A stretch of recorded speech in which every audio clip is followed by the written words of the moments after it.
Hello everyone, for today's video, magluluto tayo ng yummy tortang dili. Shout out kay Aiza Hibero na nagbigay niyan, galing pang Batangas.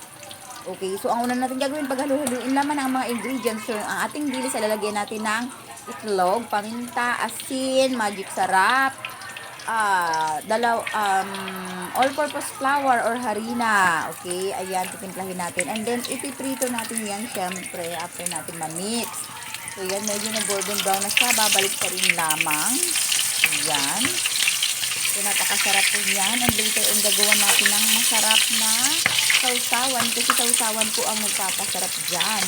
At ang pinakasarap po dyan ay free lamang po yan. Nabibigay sa akin ni Rachel J. And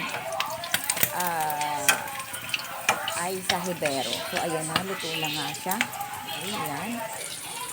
At ngayon naman nagagawa tayo ng masarap na sausawan. Syempre dahil yun ang magdadala. So, kailangan natin ng suka, pipino, garlic, sibuyas, paminta, sugar. Okay, ayan. Halu-haluin lamang po natin yung mga yun. Okay, garlic, magpapalinamnam. And syempre sili para may anghang. Okay. So, ayan. Halo-halo lamang. Ayan. Para mag, ano siya, maging masarap. Ang sarap po niyan. Okay. Thank you for watching.